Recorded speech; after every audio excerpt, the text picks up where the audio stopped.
नमस्कार दोस्तों, मैं हूं आपका दोस्त करण सिंह धनखड़। दोस्तों, कल की वीडियो में मैंने आप लोगों को बताया था कि मोदी जी की महत्वाकांक्षी योजना आयुष्मान भारत 3 फरवरी को बंद होने जा रही है। और ये भी बताया था कि इंडियन मेडिकल एसोसिएशन और यूडीएफ यूनाइटेड डॉक्टर्स फ्रंट, ये दो बड़ी संस्था हैं, ये बड़ी एसोसिएशन है। इन्होंने चिट्ठी लिखी, आईएमए ने चिट्ठी लिखी, प्रधानमंत्री जी को भी चिट्ठी लिखी है और स्वास्थ्य सेक्रेटरी हरियाणा के जो है उनको भी लिखी। हर लेवल पे ये चिट्ठियां लिख रहे हैं, लेकिन अभी तक कोई सुनवाई नहीं हो रही है। तो ये तय है कि इन्होंने इस योजना को लगभग बंद करने के लिए इनका प्रोग्राम हो चुका है।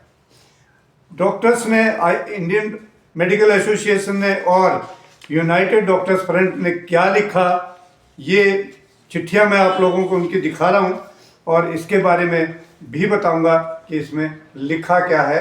ये देखिए, ये चिट्ठी आप देख रहे हैं Indian medical association IMA Haryana की, जो कि हरियाणा प्रेसिडेंट आईएमए द्वारा लिखी गई है।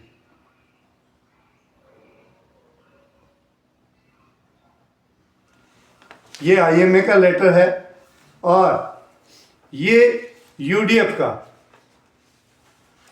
अमित व्यास प्रेसिडेंट है इसके, यूडीएफ के। ये उन्होंने लेटर लिखा है।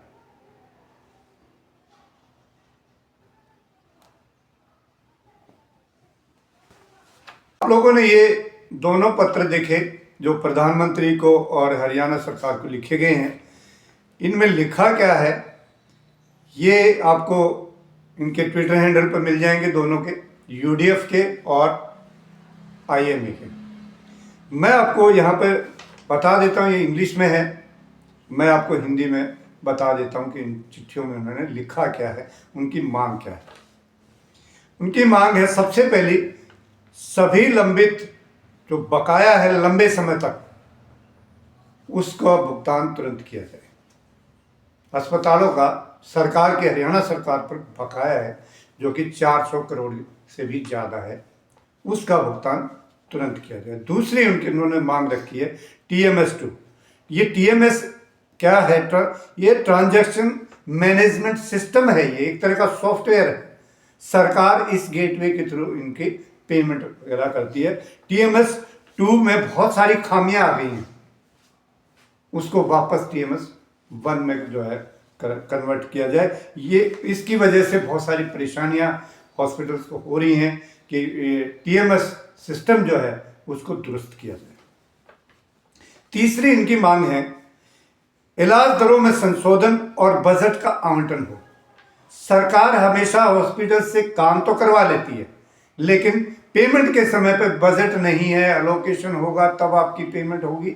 ये परेशानी वो अपनी बता रहे हैं कि बजट का आवंटन हो और हमारे जो रेट हैं मेडिकल के, हर एक बीमारी के टेस्ट के, वो रिवाइज हों, यानी कि इलाज दरों में संशोधन हो और बजट का आवंटन हो। चौथी इन्होंने अपनी डिमांड रखी है, आयुष्मान मित्रों को HKRNL पोर्टल में शामिल किया जाए।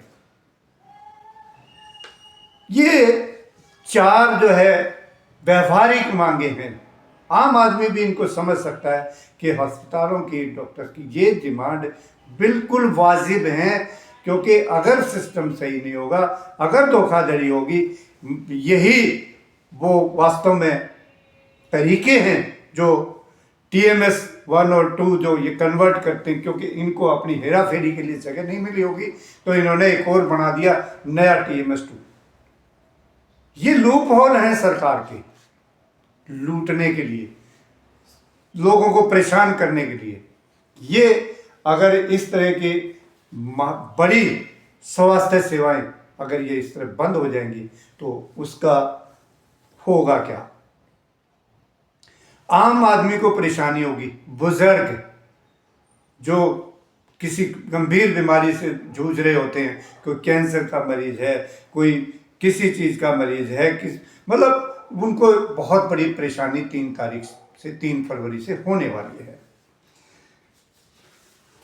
अभी आयुष्मान भारत योजना में हमें क्या मिल रहा था और क्या हमें नुकसान होना, इस पर डिटेल में बात करते हैं। सबसे पहले तो ये योजना 5 लाख बीमा कवर होता है इस योजना के तहत, और 2.5 लाख रुपए तक के सालाना परिवार के टेस्ट जो है। और ये बता दूं, ये गरीब आदमियों के लिए, बीपीएल वालों के लिए ये स्कीम है। ये नुकसान गरीब आदमियों को होना है, इसलिए आप जो ट्विटर हैंडल पे हैं और जो बड़े बड़े मतलब लोग हैं, वो तो इस पर आवाज़ नहीं उठाएंगे। ये कम से कम आप ही लोगों को आवाज़ उठानी है। जिस भी गरीब आदमी के पास, जिस भी बीपीएल वाले के पास ये वीडियो पहुंचे, मैं उससे अनुरोध करता हूं कि इसको देखते ही तुरंत आगे फॉरवर्ड करें, क्योंकि ये नुकसान गरीबों को होने वाला। आयुष्मान योजना में कोरोना, कैंसर, गुर्दों के रोग, हृदय रोग, डेंगू, चिकुनगुनिया, मलेरिया, डायलिसिस, घुटनों कूलों के प्रत्यारोपण, मोतियाबिंद जैसी बहुत सारी बीमारियां कवर हो रही।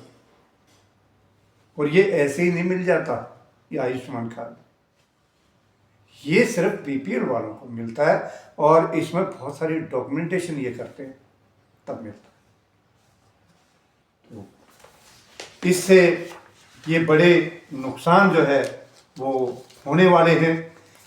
इस योजना के बंद होते ही आप लोग सचेत रहिए। 3 तारीख से ये दिमाग में बिल्कुल मान लीजिए कि योजना बंद हो रही है, और आपको आवाज़ इस योजना के हक में उठानी चाहिए। ये हम सबका दायित्व बनता है कि हम लोग आवाज़ उठाएं कि इस तरह की जो बहुसंख्यक जनता के लिए जो योजना बनी है वो ये सरकार बंद ना करे। दोस्तों, ये इस आयुष्मान भारत पर कवरेज, इसमें बहुत बड़े बड़े घोटाले हुए हैं, उनके ऊपर भी बात होगी। ये हमारा प्रोग्राम अब इस आयुष्मान योजना पर ये सीरीज चालू रहेगी।